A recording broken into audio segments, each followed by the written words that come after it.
Alhamdulillahilladzi khalaqas samawati wal arda wa ja'ala adh-dhulumati wan nur summa alladzina kafaru bi rabbihim ya'dilun. Asyhadu an la ilaha illallah wahdahu la syarika lah wa asyhadu anna Muhammadan abduhu wa rasuluhu la nabiyya ba'da.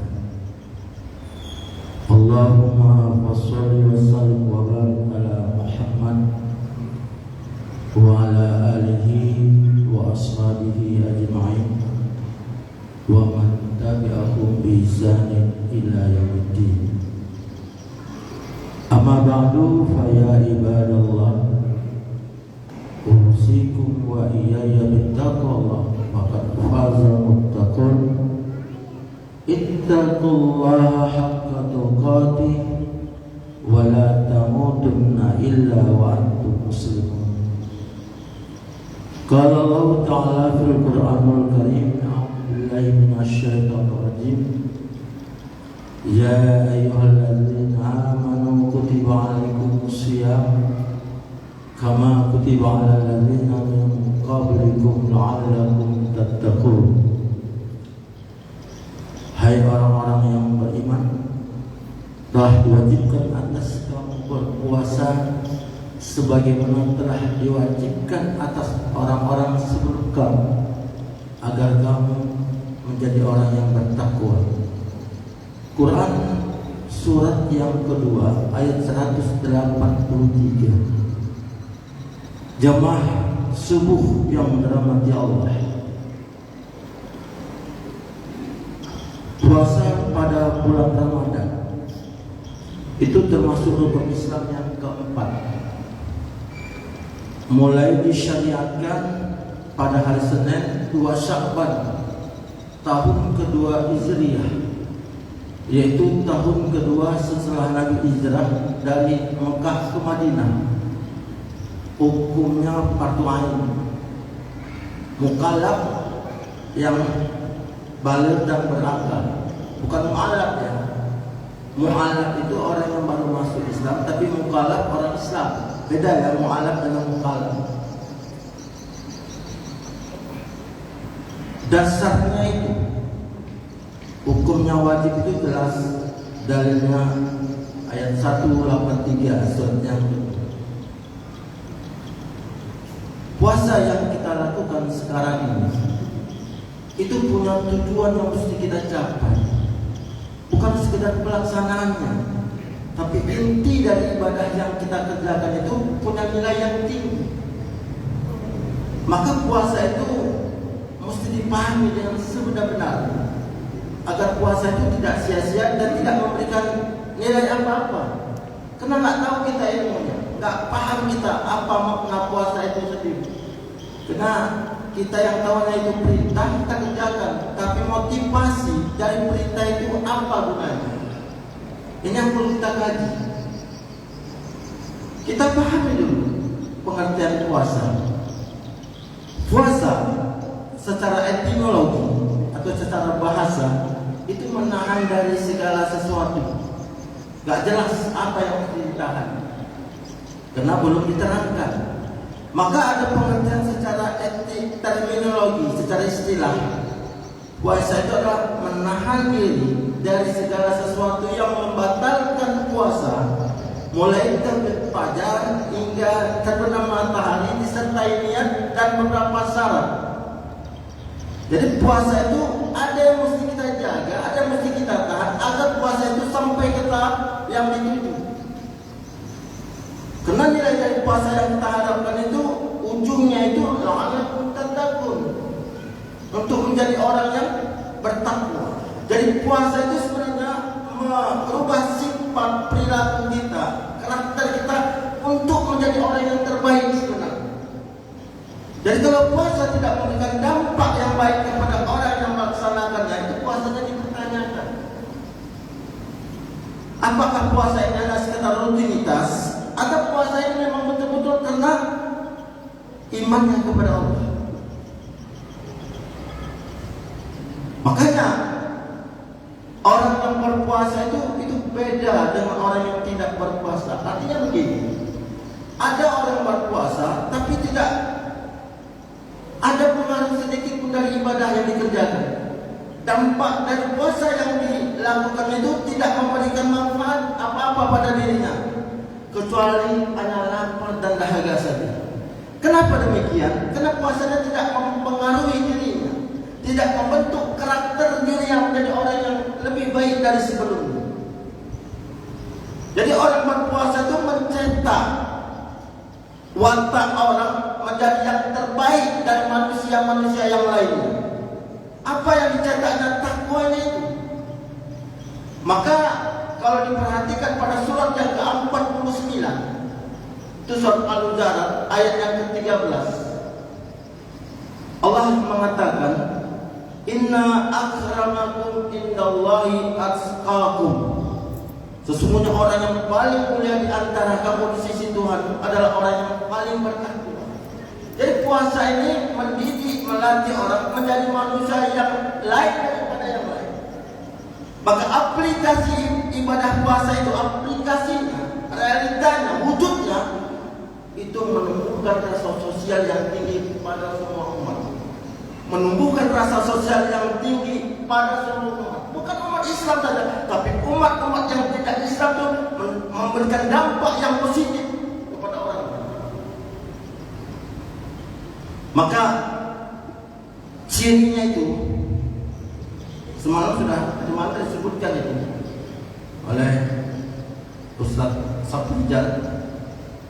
Cirinya itu alladzina yunfiquna fis-sarai wad-dar.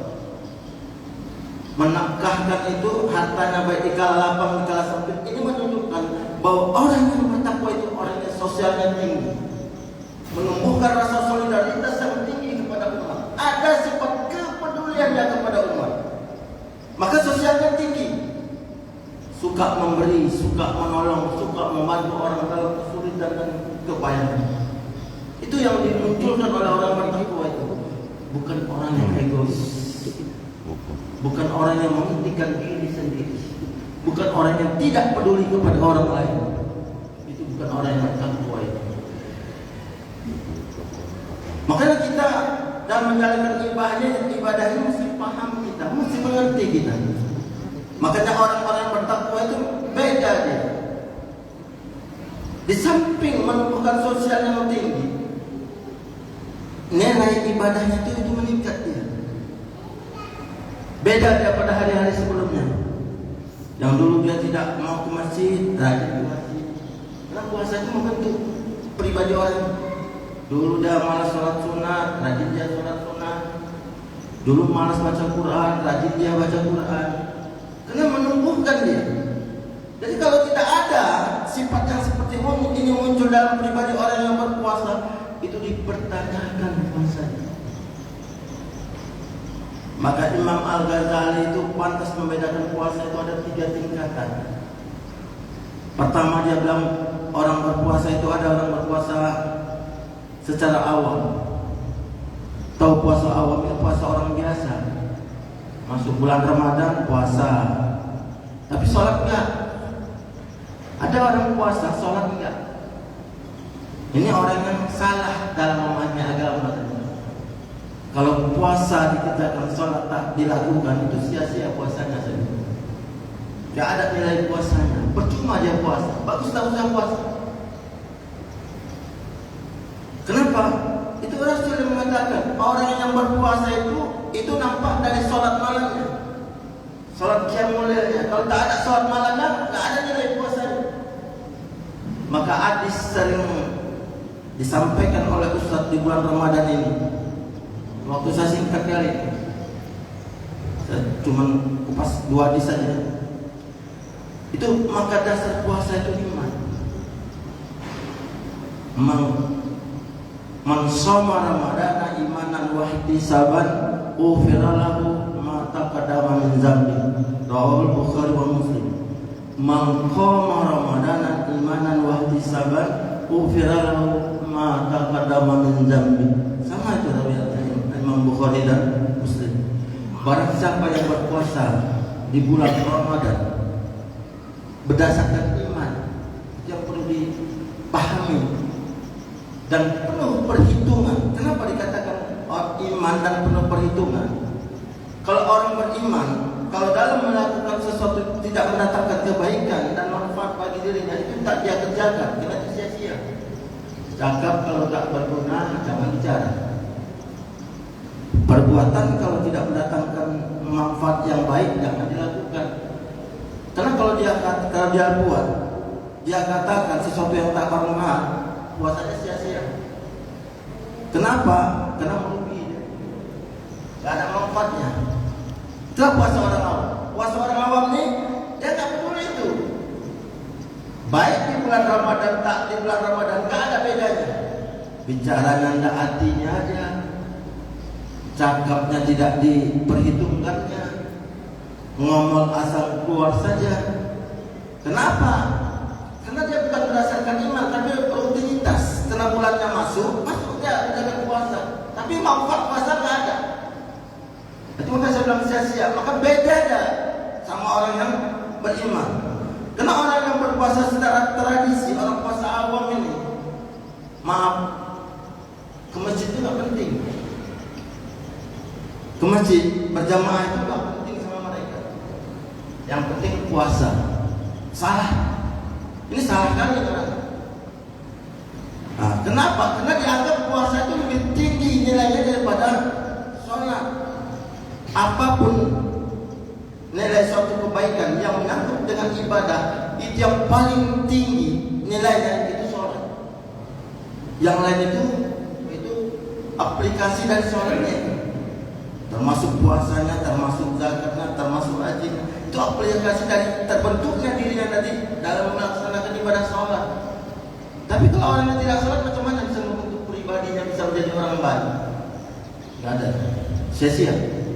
Maka dikatakan oleh Rasul, berapa banyak orang yang berpuasa itu yang didapat lapang dan dahaga saja. Kenapa?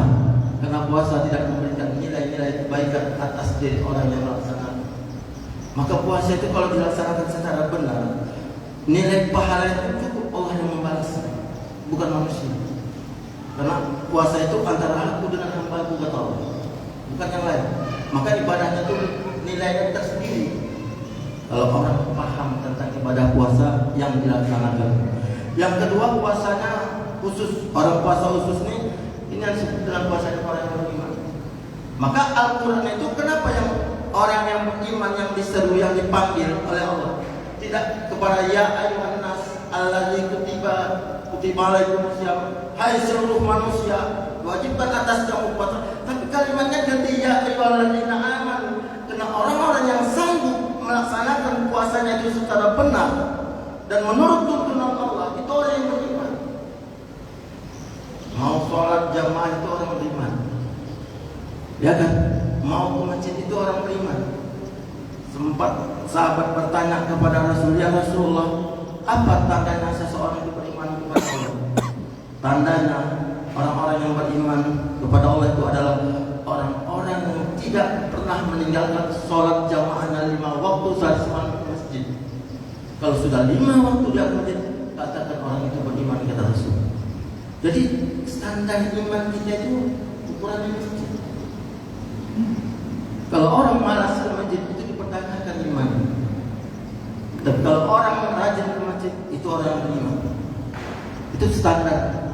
Maka kalau orang sudah sanggup beriman, pribadinya, perilakunya itu beda tampil dengan yang lain.